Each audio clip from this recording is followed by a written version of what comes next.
Good evening everyone. So today we are going to study one of the most important topic of organic chemistry, that is aldol condensation. Aldol condensation. Aldol condensation. Aldol condensation is important for both board as well as JEE and NEET. Okay. This is very important reaction of organic chemistry, that is aldol condensation. So before starting aldol condensation, let us try to understand the term aldol as well as the term condensation. Okay. First of all, we try to understand the term condensation. After that, we are going to deal with the term aldol. Okay. Let us start with the term condensation. What the meaning of the term condensation is? Okay. Condensation is basically the combination of two or more molecules of either same compound or different compound. Okay. जब भी दो या दो से ज्यादा molecules, चाहे वो same compound के हो या डिफरेंट कंपाउंड के हो, जब भी वो कंबाइन करते हैं तो उस प्रोसेस को हम क्या बोलते हैं? कंडेंसेशन. ठीक है, क्लियर है? Now the term aldol. This term aldol is basically the combination of two words, that is and plus all. Here the term and represents aldehyde. Okay, aldehyde, and the term all represents alcohol. Okay, aldol is basically the combination of two words and plus all. And represents aldehyde, all represents alcohol. यहाँ पे हम aldehyde के साथ साथ ketone भी लेके चलते हैं. यहाँ पे एल्ड का रिप्रेजेंटेशन जो है वो एल्डिहाइड है, लेकिन हम साथ में कीटोन भी लेके चलते हैं. ओके. नाउ एल्डोल का ओवरऑल मतलब क्या है यहाँ पे, वो हम देखते हैं. तो एल्डोल जो होता है, एल्डोल जो होता है वो basically beta hydroxy carbonyls are called aldol. Okay. ये बीटा हाइड्रोक्सी कार्बोनिल क्या होता है अभी देखते हैं. बीटा किसके रेस्पेक्ट में बीटा पोजीशन, इस कार्बोनिल के रेस्पेक्ट में बीटा पोजीशन पे क्या लगा होना चाहिए? हाइड्रोक्सी. ठीक है, तो हम उसे क्या बोलेंगे? Beta hydroxy carbonyl.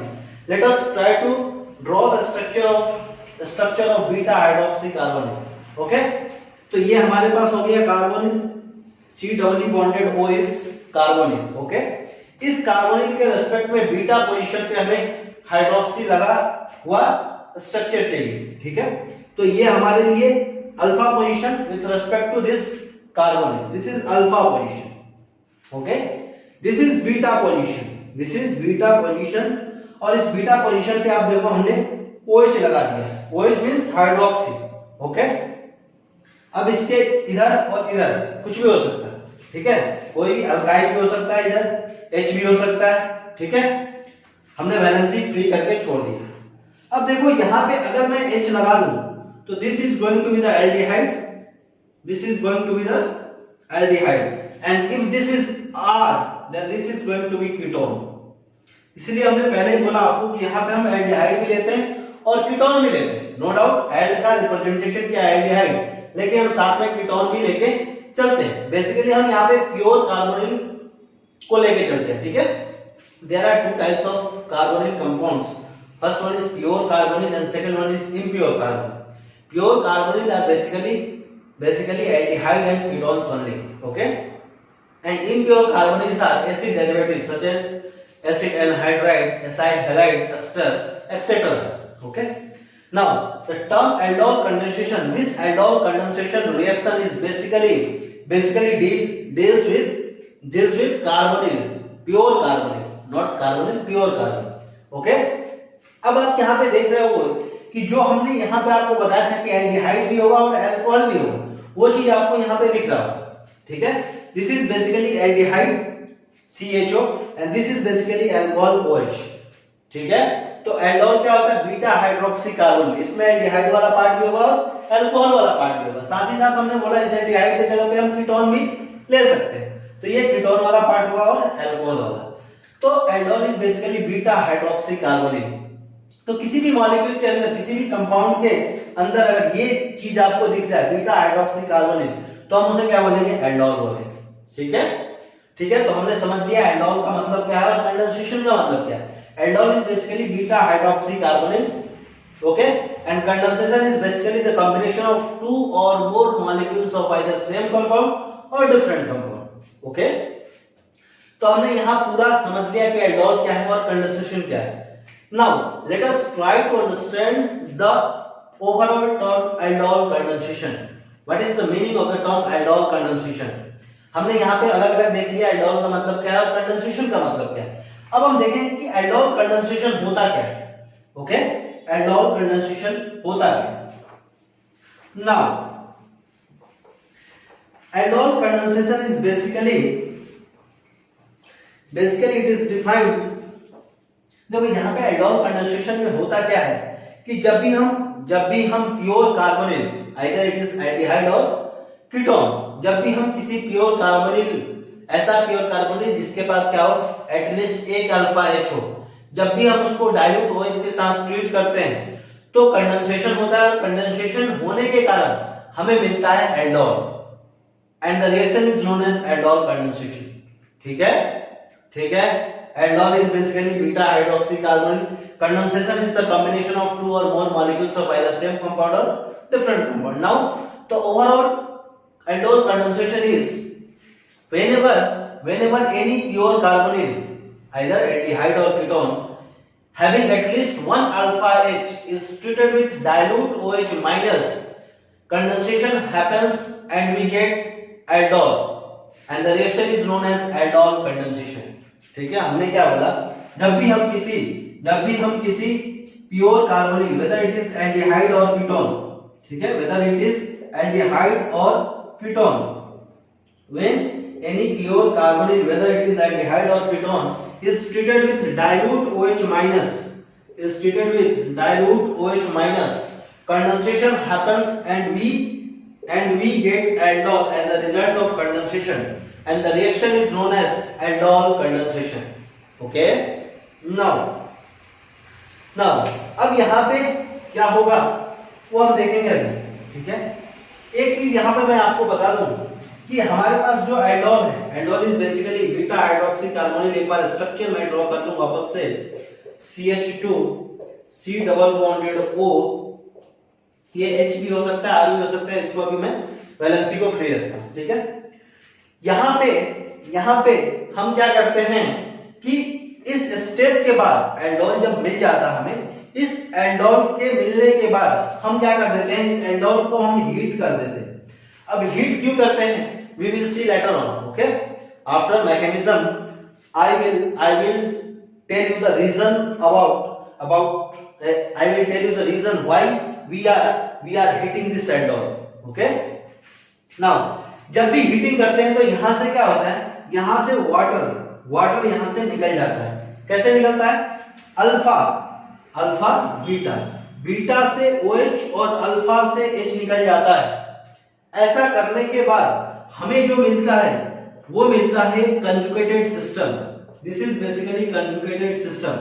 Let us see pi sigma pi का conjugation.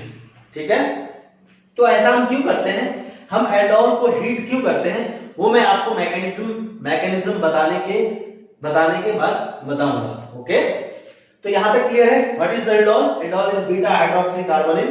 What is condensation, condensation is the combination of two or more molecules. Okay, now the term aldol condensation is whenever any pure carbonyl having at least one alpha H, तो यहां पे मैं alpha H बना ही देता हूं, CH2R, इसको कुछ ऐसा लिखूं, RCH2। अब इसके पास क्या है, दो अल्फा H है, ठीक है, अल्फा कार्बन और इससे जुड़ा हाइड्रोजन इज अल्फा हाइड्रोजन। तो whenever any pure carbonyl whether it is aldehyde or ketone having at least one alpha H is treated with dilute OH minus, we get aldol as the result of condensation of either aldehyde or ketone, okay, depending upon the reactant that we have taken. We get aldol and the reaction is known as aldol condensation. Okay, now let us try to see the mechanism of this reaction. Actually what happens during reaction, यहां तो हमें पता चल गया कि जब भी हम किसी एल्डिहाइड या कीटोन, ऐसा एल्डिहाइड या कीटोन जिसके पास कम से कम एक अल्फा H है, जब उसको हम डाइल्यूट OH के साथ ट्रीट करते हैं तो हमें मिलता है बीटा हाइड्रोक्सी कार्बोनिल, जिसे हम एल्डोल बोलते हैं। लेकिन एक्चुअल में रिएक्शन के दौरान होता क्या है, उसे देखने के लिए हमें इस रिएक्शन का मैकेनिज्म देखना होगा। क्या देखना होगा? Mechanism. So let us try to understand the mechanism of this reaction. Okay, mechanism of this reaction. Now यहां पे हम एल्डिहाइड ले रहे हैं, आप कीटोन भी ले सकते हो, no problem at all. Okay, हमने एक एल्डिहाइड ले लिया। इस एल्डिहाइड के पास 3 अल्फा H है, हमें तो एक ही अल्फा H चाहिए, कम से कम एक अल्फा H। अब एक अल्फा H क्यों चाहिए वो भी मैं मैकेनिज्म में आपको बताऊंगा। अभी विदिन 1 मिनट मैं आपको बताऊंगा कि यहाँ पे हमें एटलीस्ट एक अल्फा H वाला एल्डिहाइड या ketone that is pure carbonyl क्यों रिक्वायर्ड है।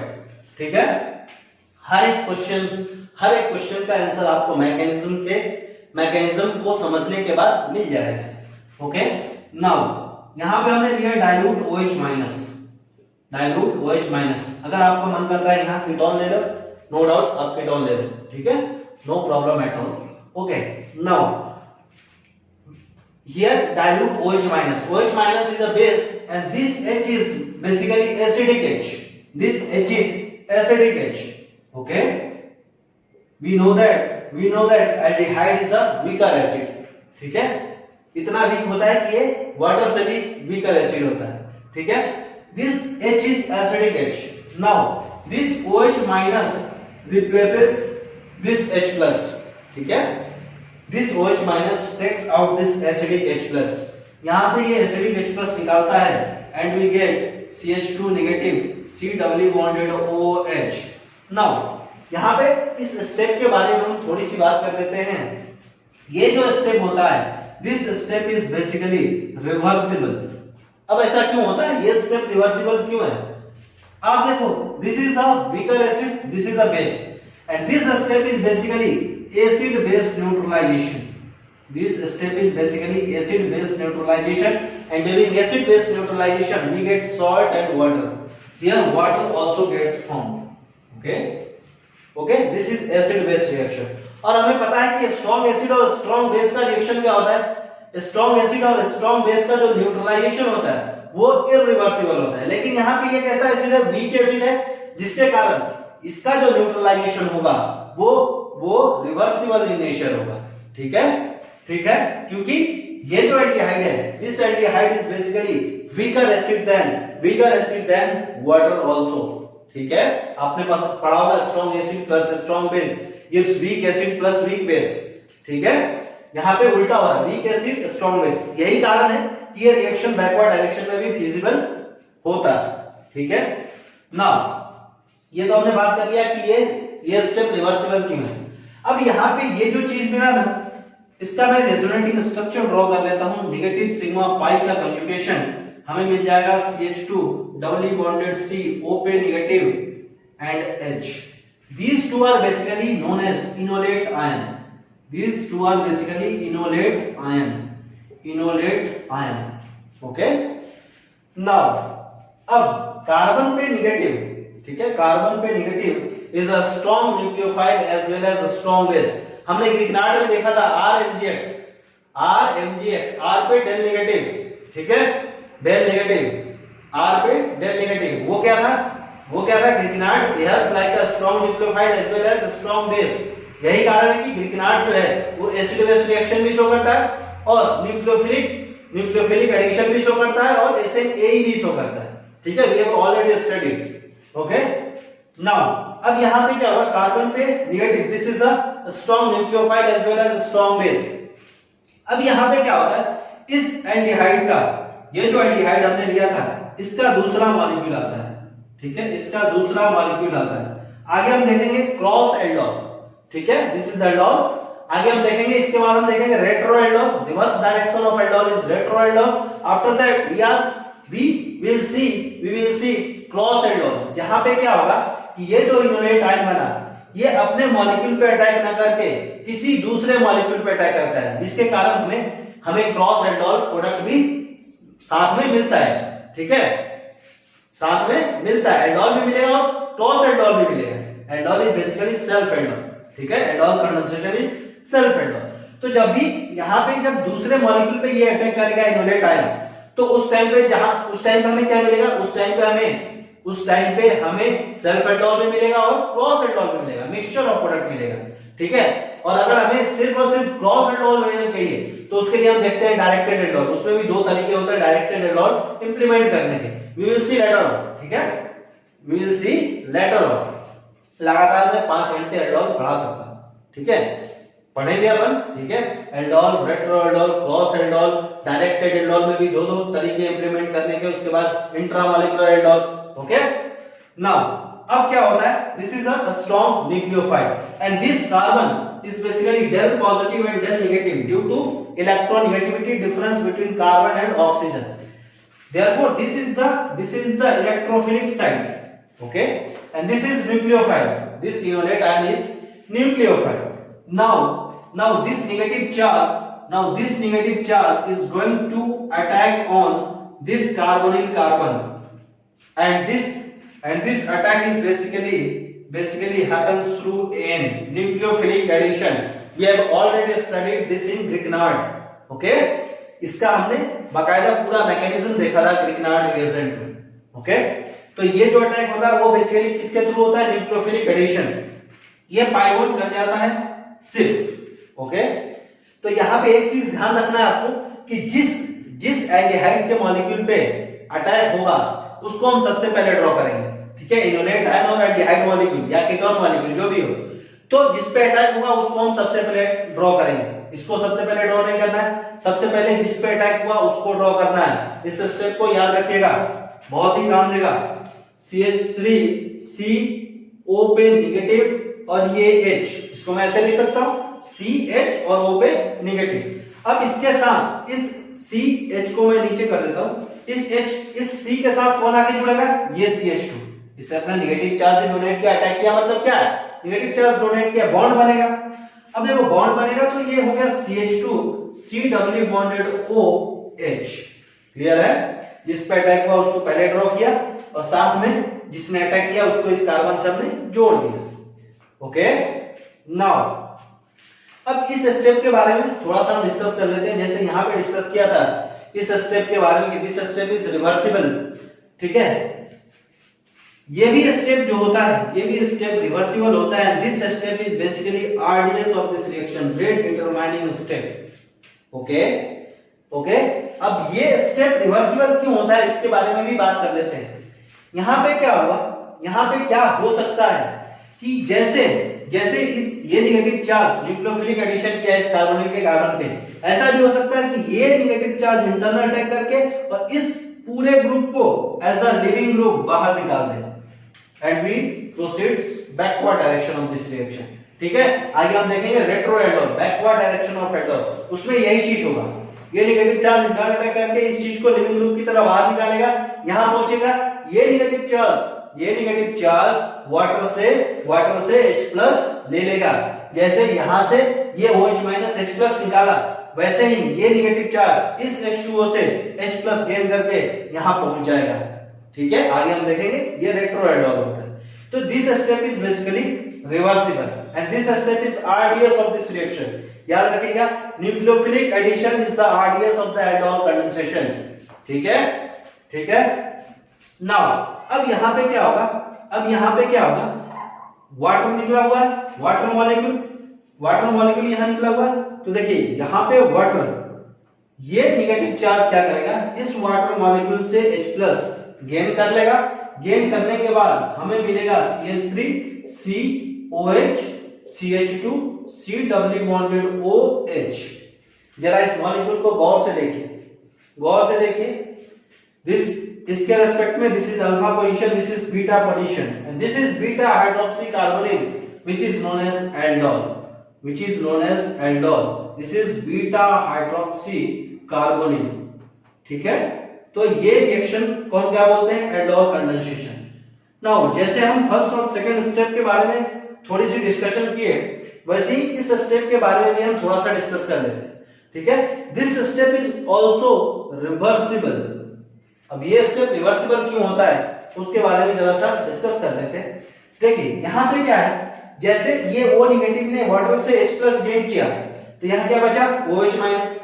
ये क्या कर सकता है, ये OH माइनस इस H प्लस को वापस यहां से निकाल सकता है, ठीक है, वापस यहां से निकाल सकता है और ये रिएक्शन बैकवर्ड डायरेक्शन में यहां पहुंचेगा। ये नेगेटिव चार्ज इंटरनल अटैक करके इसको लिविंग ग्रुप की तरह बाहर निकाल सकता है। ये CH2 पे नेगेटिव यहां से H प्लस गेन करके यहां पहुंच सकता है और इसी चीज को हम बोलते हैं रेट्रो एल्डोल। रेट्रो एल्डोल यहां से स्टार्ट होगा, OH माइनस सबसे पहले H प्लस हटाएगा, negative charge internal attack leaving group की तरह बाहर, ठीक है, उसके बाद ये और ये वाटर से H प्लस गेन कर देगा and the reaction is known as and the process is known as retroaldol, backward direction of aldol condensation। तो याद रखिएगा aldol condensation का हर एक स्टेप रिवर्सिबल होता है, ठीक है, हर एक स्टेप रिवर्सिबल होता है, ठीक है। and this last step is also acid base reaction, acid base reaction, ठीक है, ये भी स्टेप क्या होता है, एसिड बेस रिएक्शन होता है। तो एसिड बेस रिएक्शन का कोई आरडीएस तो होता नहीं, acid base reaction sir phosphate reaction, इसलिए यहाँ पे ना तो हम किसी भी आरडीएस के बारे में बात हमने नहीं किया। ओवरऑल एल्डोल का जो आरडीएस होता है वो होता है न्यूक्लियोफिलिक एडिशन। ओके, नाउ जब हमने आपको स्टार्टिंग में हमने आपको क्या बताया था कि जो एल्डोल बनता है, जो बीटा हाइड्रोक्सी कार्बोनिल बनता है, उसको हम हीट कर देते हैं। ऐसा क्यों करते हैं ये मैंने बोला था आपको, मैकेनिज्म पढ़ाने के बाद बताऊंगा। तो यहाँ पे देखिए क्या होता है, ये OH माइनस, ठीक है, ये H प्लस निकाल लिया O नेगेटिव, तो यहाँ बचा OH माइनस। ये OH माइनस इस एसिडिक H को यहाँ से निकाल सकता है, एसिड बेस रिएक्शन, इसलिए मैंने यहाँ पे लिखा है एसिड बेस रिएक्शन। ये OH माइनस यहाँ से H प्लस निकाल सकता है, यहाँ पहुंचेगा नेगेटिव चार्ज, ये पूरे के पूरे रिएक्शन को बैकवर्ड डायरेक्शन में शिफ्ट कर सकता है। मतलब ये पूरा का पूरा रिएक्शन बैकवर्ड डायरेक्शन में भी फिजिबल है और फॉरवर्ड डायरेक्शन में भी फिजिबल है, ठीक है। अगर मैं किसी तरह इस OH को यहां से हटा दूं तो क्या ये रिएक्शन बैकवर्ड डायरेक्शन में शिफ्ट नहीं हो पाएगा, ठीक है। तो यहां पे देखिए क्या होगा, ये OH माइनस इस एसिडिक H को हटा रहा है और जब तक ये एसिडिक H नहीं हटेगा ये रिएक्शन बैकवर्ड डायरेक्शन में नहीं जा सकता। तो मैं क्या करूं, मैं इस OH को किसी तरह यहां से हटा दूं तो ये रिएक्शन बैकवर्ड डायरेक्शन में जाने की प्रोबेबिलिटी जो है वो बहुत कम हो जाएगी, या फिर मैं बोलूं ना के बराबर, क्योंकि अगर ये चीज नहीं होगा तो यहाँ पे कोई एसिडिक H नहीं है जिसको ये बेस यहां से निकाल पाए, ठीक है। लेट अस सी देख लेते हैं। देखिए अब हम इसको क्या कर देते हैं, हीट कर देते हैं, ठीक है, हीट कर देते हैं, क्योंकि इसका जो यील्ड मिलता है, देखो यहाँ पे क्या करेंगे, हमने क्या कर दिया, इसको हीट कर दिया। हीट करने से हमने क्या बताया था आपको, वाटर निकल जाएगा, ठीक है। बीटा से OH हटाना है और अल्फा से H हटाना है। ऐसा करने के बाद हमें एक तो कंजुगेटेड सिस्टम मिल रहा है, एक तो हमें क्या मिल रहा है, कंजुगेटेड सिस्टम, यहाँ पे H भी है, ठीक है, यहाँ पे H भी है, तो हमें मिल गया यहाँ पे कंजुगेटेड सिस्टम मिल गया। ओके, कंजुगेटेड सिस्टम ये हो गया आपका alpha, sorry this is alpha, this is beta. यहां पे देखिए कंजुगेटेड सिस्टम पाई सिग्मा पाई का कंजुगेशन, ठीक है, एक तो ये चीज हो गया। साथ ही साथ आप देखो यहाँ पे कोई एसिडिक H अवेलेबल नहीं है जिसको ये OH माइनस अब हटा सके, और ये जो स्टेप होता है ये स्टेप इरिवर्सिबल होता है। तो हीट करने के बाद क्या होता है, पूरा का पूरा रिएक्शन फॉरवर्ड डायरेक्शन में मूव कर जाता है, ठीक है। इस OH के चक्कर में ही तो बैकवर्ड डायरेक्शन में रिएक्शन जा रहा था ना। जब तक यहां से H नहीं निकलेगा, यहाँ पे नेगेटिव चार्ज नहीं आएगा, और नेगेटिव चार्ज नहीं आएगा तो इंटरनल अटैक नहीं होगा, तो पूरा का पूरा रिएक्शन बैकवर्ड डायरेक्शन में क्यों जा रहा था, इस OH के चक्कर में। इस OH को हमने हीट करके हटा दिया, जैसे ही OH हटा हमें मिल गया कंजुगेटेड सिस्टम, और साथ ही साथ पूरा का पूरा रिएक्शन फॉरवर्ड डायरेक्शन में फिजिबल हो गया, ठीक है। इसको हम क्या बोलते हैं, इसको हम बोलते हैं alpha beta unsaturated carbonyl, alpha beta unsaturated carbonyl, ठीक है, alpha beta unsaturated carbonyl. Carbonyl के रेस्पेक्ट में अल्फा और बीटा के बीच में क्या होना चाहिए, अनसैचुरेशन। अनसैचुरेटेड मतलब डबल बॉन्ड ट्रिपल बॉन्ड, यहां पर आप देख रहे हो डबल बॉन्ड है, दिस इज अनसैचुरेशन। तो अल्फा और बीटा के बीच में क्या है, पाई बॉन्ड है, इसलिए हमने बोला अल्फा बीटा अनसैचुरेटेड कार्बोनिल। तो याद रखिएगा एल्डोल में जब हम देखो एरो के ऊपर जब OH माइनस और हीट, ठीक है, आपको एक एल्डिहाइड दिया होगा, लेट अस सी, ठीक है, लेट अस सी कि कब हमें एल्डोल बनाना है और कब हमें अल्फा बीटा अनसैचुरेटेड कार्बोनिल बनाना है। ठीक है, तो इसके लिए हम यहाँ पे देख लेते हैं। याद रखिएगा हर एक स्टेप कैसा होता है, इसमें रिवर्सिबल होता है। And nucleophilic addition is the RDS of the aldol condensation. Okay, ये मैं क्यों बोल रहा हूं याद रखने के लिए, क्योंकि हम रिएक्टिविटी के बारे में बात करेंगे कि एल्डिहाइड और कीटोन इन दोनों में कौन ज्यादा रिएक्टिव होता है। ठीक है, इन दोनों में कौन ज्यादा रिएक्टिव होता है टुवर्ड्स एल्डोल कंडेंसेशन। ये जो हमारे पास अभी अभी मिला था alpha beta unsaturated carbonyl, alpha beta unsaturated carbonyl जो हमें मिला था, ठीक है, alpha beta unsaturated carbonyl, this is alpha beta unsaturated carbonyl. तो याद रखिएगा अल्फा बीटा अनसैचुरेटेड कार्बोनिल, ठीक है, alpha beta unsaturated carbonyl and the yield of this alpha beta unsaturated carbonyl is 55%। ठीक है, ऐसा मैं क्यों लिखवा रहा हूं, क्योंकि आगे अभी हम देखेंगे एक रिएक्शन और देखेंगे जिसमें मैं कीटोन लेके चलूंगा, और कीटोन के केस में आप देखोगे जो यील्ड मिलता है वो बेसिकली 2% मिलता है। तो इससे आपको तो ये पता लग जाएगा कि aldehyde is more reactive towards aldol condensation as compared to ketone. लेकिन ऐसा क्यों होता है वो मैं बात करूंगा अभी थोड़ी देर बाद। ओके, तो ये 55% यील्ड यहाँ पे मिलता है। नाउ यहाँ पे हमने एल्डिहाइड लेके मैकेनिज्म को समझा था, अब हम यहाँ पे कीटोन लेंगे। ठीक है, क्या लेंगे, ketone, CH3 C doubly bonded O CH3 dilute OH minus. अब मैं यहाँ पे हर एक स्टेप रिवर्सिबल नहीं दिखाऊंगा, ठीक है, ऑटोमेटिकली अंडरस्टूड है। डाइल्यूट OH माइनस, साथ में हमने कर दिया हीट। देखिए जब भी ऐसा दिया हो डाइल्यूट OH माइनस हीट, तो हमें अल्फा बीटा अनसैचुरेटेड कार्बोनिल बनाना होगा फाइनल प्रोडक्ट। ठीक है, अगर ऐसा ना दिया हो, केवल डाइल्यूट OH माइनस दिया हुआ हो या फिर डाइल्यूट OH माइनस दिया हुआ हो, ठीक है, या फिर क्या दिया हुआ, डाइल्यूट OH माइनस और लिखा हो 5 डिग्री सेल्सियस कोल्ड कंडीशन, तो इन दोनों के केस में हमें क्या बनाना होगा, इन दोनों के केस में हमें अल्फा बीटा अनसैचुरेटेड इन दोनों के केस में हमें एल्डोल बनाना होगा। ठीक है, aldol is the final product of this reaction. लेकिन जब ऐसा लिखा हो तो alpha beta unsaturated carbonyl is the final product of this aldol condensation reaction. ठीक है, दिस इज वेरी इंपॉर्टेंट, कब हमें एल्डोल बनाना है और कब हमें अल्फा बीटा अनसैचुरेटेड कार्बोनिल बनाना है। Now let us try to apply the mechanism in case of ketone. Okay, in case of ketone, सबसे पहले डाइल्यूट OH माइनस, यहाँ पे दो अल्फा कार्बन और दोनों के पास H है। ठीक है, हमें तो एक अल्फा H चाहिए। अब वहां पे देखो, जब तक अल्फा H नहीं होगा तब तक ये OH माइनस इस H प्लस को नहीं हटाएगा, इस एसिडिक H को नहीं हटा पाएगा। अगर पहला स्टेप ही नहीं हो पाएगा तो रिएक्शन आगे जा ही नहीं पाएगा। यही कारण है कि एटलीस्ट एक अल्फा H का होना जरूरी है। जब तक एक अल्फा H नहीं होगा, ये OH माइनस उस एसिडिक H को नहीं हटा पाएगा, और अगर ये OH माइनस एसिडिक H नहीं हटा पाएगा तो पहला स्टेप ही नहीं हो पाएगा रिएक्शन का, therefore reaction does not occur. ठीक है, रिएक्शन नहीं होगा। ठीक है, इसलिए हमें एटलीस्ट एक अल्फा H लेना जरूरी। नाउ ये OH माइनस, यहाँ पे अभी तो रिएक्टिविटी सेम है, यहाँ पे तो रिएक्टिविटी की बात अभी नहीं है, हमें अल्फा H ही हटाना है। ठीक है, यहां से हटा लो या यहां से हटा दो।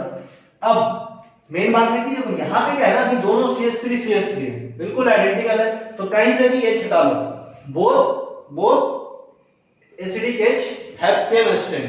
ठीक है, दोनों एसिडिक H का स्ट्रेंथ अभी सेम है। लेकिन अगर मान लो यहाँ पे हमने CH2 लगा दिया, ठीक है, और यहाँ केवल CH3 लगा दिया, यहाँ मान लो हमने CH2 भी लगा दिया, क्या लगा दिया, CH2 CH3। अब आपको डिसाइड करना होगा, कि कौन सा एसिडिक H, कौन सा H ज्यादा एसिडिक है, ठीक है, यहाँ वाला या यहाँ वाला। ठीक है, तो आपको पता है अगर यहाँ से H हटाओगे तो निगेटिव चार्ज यहाँ आएगा और यहाँ निगेटिव चार्ज आएगा, तो इस CH3 का प्लस साइन लगेगा, वो इस नेगेटिव चार्ज को अनस्टेबल करेगा, मतलब ये H जो है वो कम एसिडिक होगा, ये H ज्यादा एसिडिक होगा। ठीक है, तो हम यहां से H हटाएंगे, तो डिपेंड करेगा। अभी मैं आइडेंटिकल लेके चलता हूं, ठीक है, CH3CO CH3। नाउ यहां से आप किसी भी अल्फा एच को हटा लो, कोई दिक्कत नहीं है। ये अल्फा एच यहां से हटा, ठीक है, हमें मिला CH3C doubly bonded O, CH3CO CH2 पे नेगेटिव, ठीक है। नाउ साथ में H2O भी मिला। अब अगला स्टेप, इसका अपना मॉलिक्यूल आया, ठीक है, अपना ही मॉलिक्यूल आ गया इसका। यहाँ पे देखो, यहाँ पे ऐसा क्यों हो रहा है कि अपने ही मॉलिक्यूल पे अटैक कर रहा है, ठीक है, ऐसा क्यों हो रहा है? क्योंकि देखो हमने बोला कि एल्डिहाइड और ketone is a weaker acid than water, ठीक है। वो रिएक्शन रिवर्सिबल, वो स्टेप कैसा था? रिवर्सिबल स्टेप था। तो मान लेते हैं अगर यहाँ 100 मॉलिक्यूल हमने इसका लिया है, अगर हमने इसका 100 मॉलिक्यूल लिया है, तो इसका कुछ एक या दो मॉलिक्यूल यहाँ पे, एक या दो मॉलिक्यूल ही इनोलेट आयन में कन्वर्ट हो पाता है, ठीक है, एक या दो मॉलिक्यूल ही इनोलेट आयन में कन्वर्ट हो पाता है। यहाँ पे इसका अभी भी 98 मॉलिक्यूल प्रेजेंट है, ठीक है, इसीलिए ये अपने ही मॉलिक्यूल पे न्यूक्लियोफिलिक एडिशन शो करता है, ठीक है। आगे हम देखेंगे डायरेक्टेड एल्डोल, जहां पे इसका सिर्फ एक ही मॉलिक्यूल अवेलेबल होगा, ठीक है, इसका सिर्फ एक ही मॉलिक्यूल अवेलेबल होगा। तो ये अपने ही मॉलिक्यूल पे न्यूक्लियोफिलिक एडिशन नहीं कर पाता, तो ये दूसरे मॉलिक्यूल पे न्यूक्लियोफिलिक एडिशन करता है, ठीक है, we will see that on.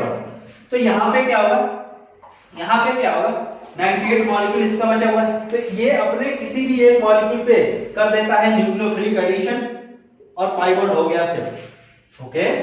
Now तो यहाँ पे सबसे पहले हमने क्या बताया था आपको, always draw that on which attack happens. सबसे पहले इसको ड्रॉ किया हमने CH3CO पे नेगेटिव, यहाँ पे भी CH3, और इससे आगे क्या जुड़ जाएगा, CH2C double bonded O CH3।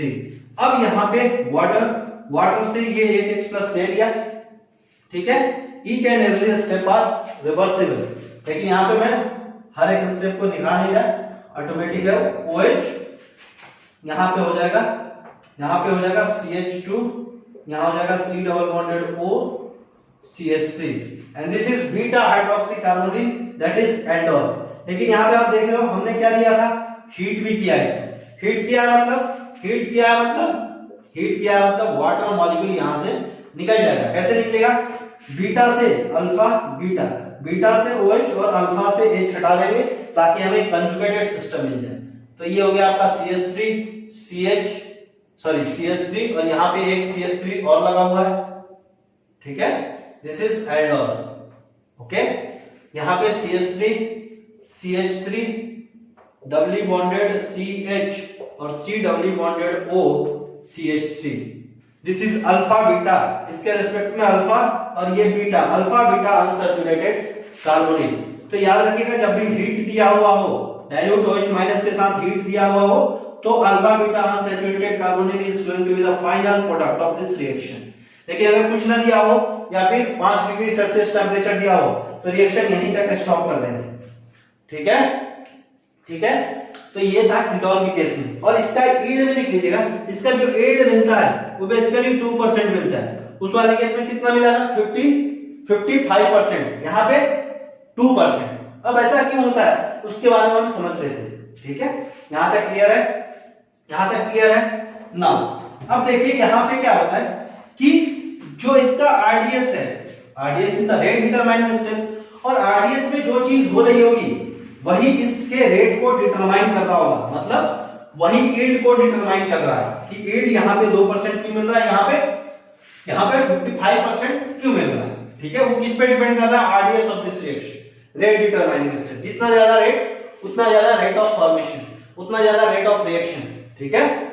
तो यहाँ पे देखो क्या होता है, ये हमारे पास हो गया aldehyde CH3C double bonded OH and this is ketone.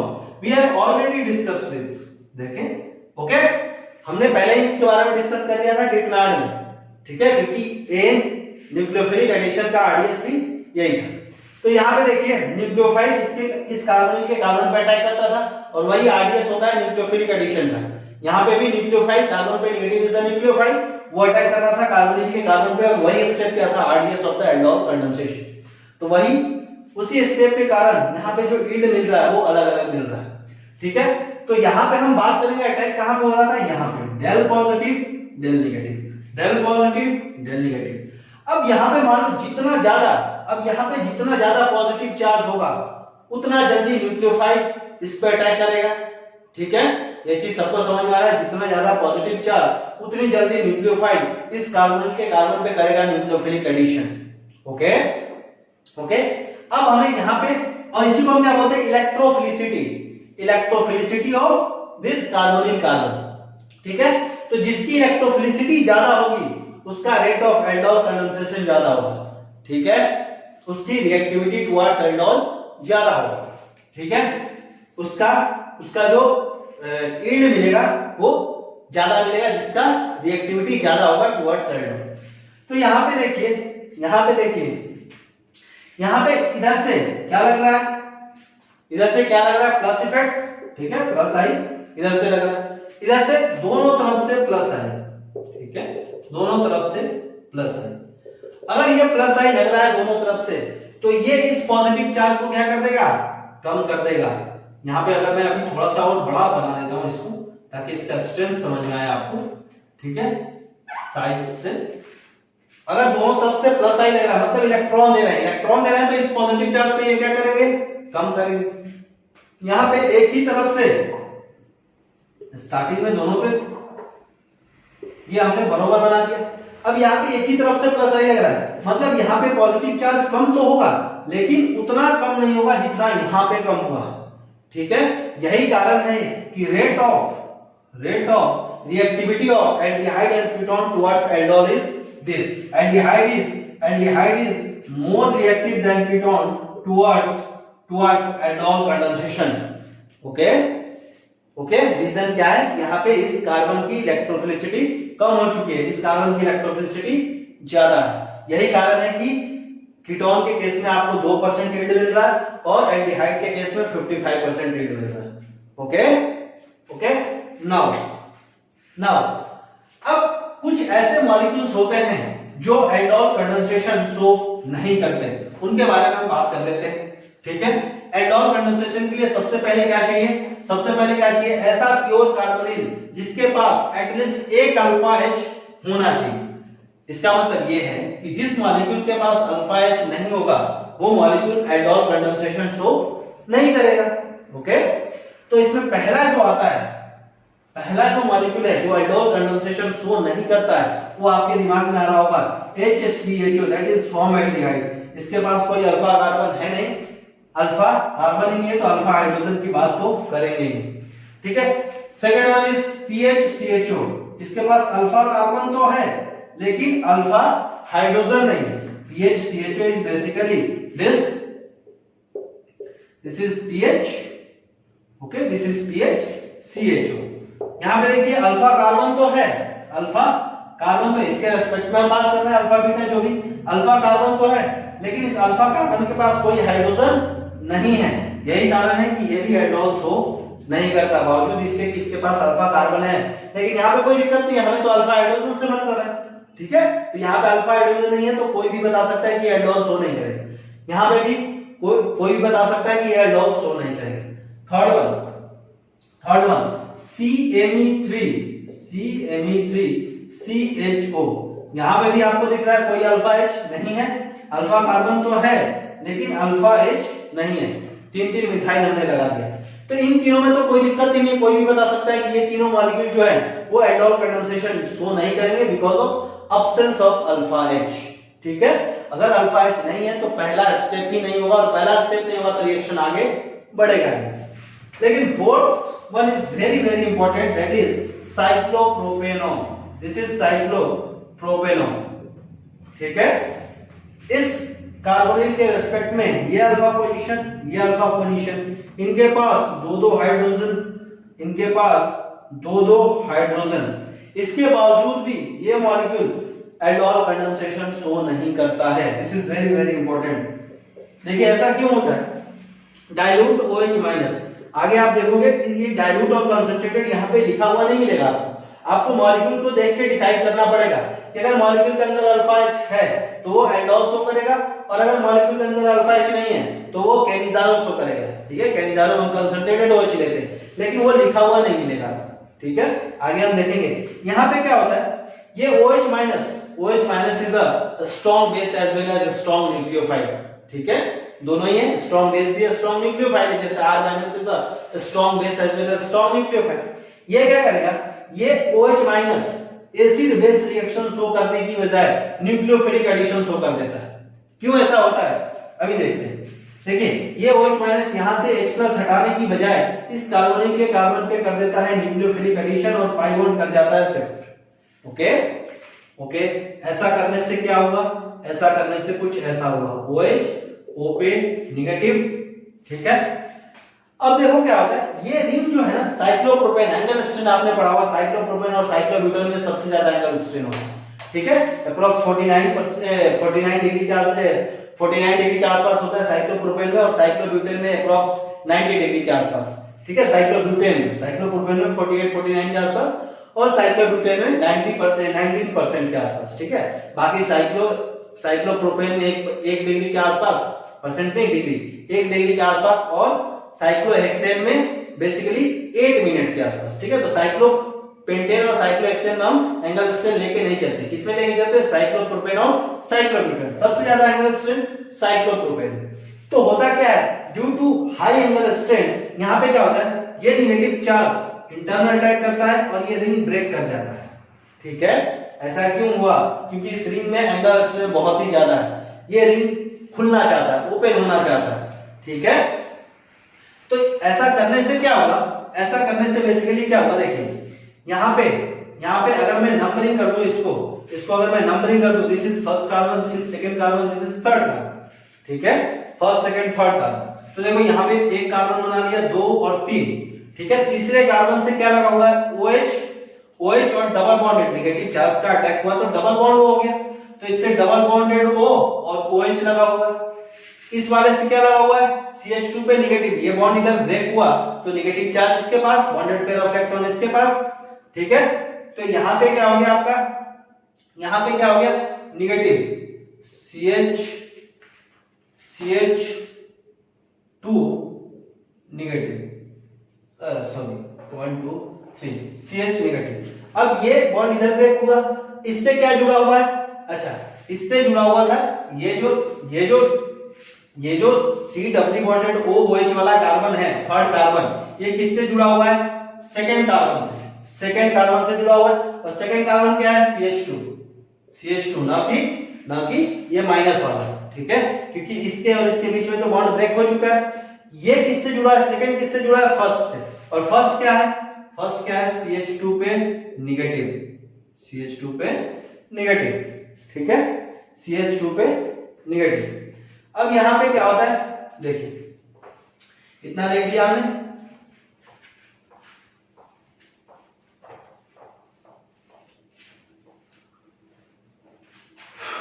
Now कुछ ऐसे भी मॉलिक्यूल्स होते हैं, अभी ये जो हमने देखा पहला देखा, ठीक है, अभी हम आगे देखेंगे और भी एक दो होते हैं जिनके पास अल्फा कार्बन तो होता है लेकिन वो एल्डोल कंडेंसेशन शो नहीं करते, ठीक है। ये CH2 पे नेगेटिव, अब यहाँ पे एसिडिफिकेशन करा देते हैं, H+ ये बन जाता है CH3 CH2 C double bonded O OH, ठीक है। This is basically carboxylic acid, हमें बनाना था एल्डोल और मिल गया कार्बोक्सिलिक एसिड, अनडिजायर्ड प्रोडक्ट, ठीक है। ऐसा क्यों हुआ, due to high angle strain in cyclopropanol, ठीक है, साइक्लोप्रोपेन, ठीक है, ये याद रखिएगा। Next one is also very important, जिसके पास अल्फा H तो है लेकिन वो एल्डोल कंडेंसेशन शो नहीं करता, ठीक है। नेक्स्ट वन देखिए, next one is fifth, and fifth one is basically this, ध्यान से समझ लीजिएगा, डबली बॉन्डेड O, ठीक है, इसके रेस्पेक्ट में अल्फा कार्बन, ठीक है, इसके रेस्पेक्ट में alpha carbon, and this is also alpha carbon, और दोनों के पास एक एक H है, अल्फा H तो है। लेकिन अगर मान लो जैसे ही हमने इसको ट्रीट किया किसके साथ, डाइल्यूट OH माइनस के साथ, किसके साथ, डाइल्यूट OH माइनस, ये डाइल्यूट OH माइनस इस एसिडिक H को हटाया, जैसे इसको ये हटाएगा इस पे आएगा नेगेटिव चार्ज। क्या आएगा? Negative charge. Negative charge. और अगर ये नेगेटिव चार्ज रेजोनेंस करता हुआ यहां पहुंच गया तो इसके बीच में आ जाएगा पाई बॉन्ड। और आपको पता है ब्रिज हेड पे पाई बॉन्ड जैसे ही आए ये sp2 कार्बन, ब्रिज हेड पे प्लेनरिटी कभी नहीं आ सकती अकॉर्डिंग टू ब्रेड्स रूल। ठीक है, according to Bredt's rule bridgehead पे प्लेनरिटी कभी नहीं आ सकती। यही कारण है कि ये मॉलिक्यूल भी एल्डोल कंडेंसेशन शो नहीं करता। याद रखिए, ब्रिज हेड वाला कभी भी शो नहीं करेगा aldol condensation. Now last one and very very important, Me2CH C doubly bonded OH। ठीक है, डाइल्यूट OH माइनस, इसके पास भी इसके रेस्पेक्ट में अल्फा कार्बन और इसके पास एक अल्फा हाइड्रोजन, लेकिन ड्यू टू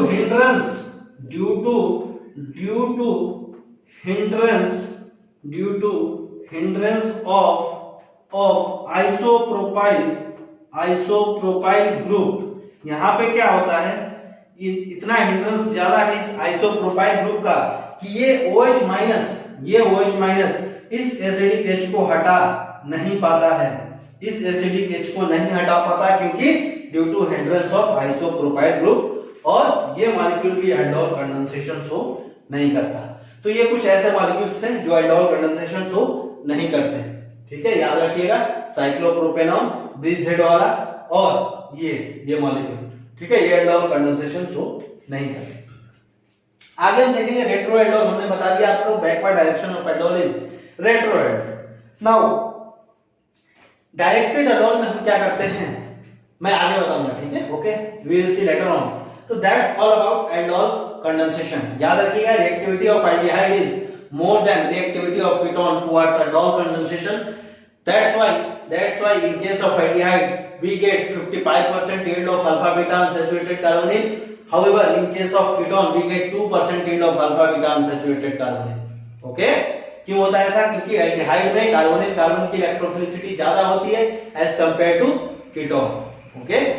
ओके, और वही स्टेप क्या होता है? RDS। तो जितना ज्यादा पॉजिटिव चार्ज, जितना ज्यादा कार्बन की इलेक्ट्रोफिलिसिटी कार्बोनिल कार्बन की, उतनी जल्दी न्यूक्लियोफाइल उस कार्बन को अप्रोच करेगा। ठीक है, तो that's all about aldol condensation. इसके बाद हम देखेंगे रेट्रो एल्डोल, उसके बाद हम देखेंगे क्रॉस एल्डोल, उसके बाद हम देखेंगे क्रॉस एल्डोल मेजर कैसे हम फाइंड आउट करते हैं। ठीक है, दो तरीका होता है, एक तो एलडीए या NaNH2 स्ट्रॉन्ग बेस ले लेते हैं। तो जो अभी तक 100 मॉलिक्यूल से एक मॉलिक्यूल इनोलेट आयन बन रहा था, वो एलडीए या NaNH2 स्ट्रॉन्ग बेस लेने के कारण क्या करता है, सारे के सारे जितने भी 100 मॉलिक्यूल है वो 100 के 100 मॉलिक्यूल इनोलेट आयन में कन्वर्ट हो जाते हैं, और उसके बाद उसका अपना मॉलिक्यूल तो बचता ही नहीं, उसका अपना मॉलिक्यूल एक भी अपना मॉलिक्यूल नहीं बचता।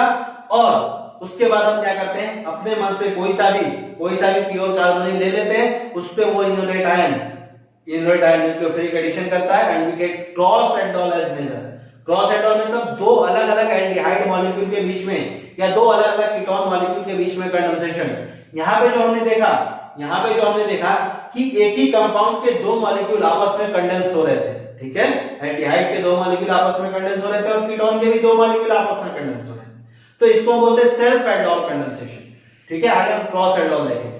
ठीक है, और क्रॉस एल्डोल में देखो, क्रॉस एल्डोल में क्या होता है ना, हम दो लेते हैं, दो कार्बोनिल लेते हैं, मान लो एक ले लिया CH3 C double bonded OH और साथ में ले लिया आपका CH3 C double bonded O CH3।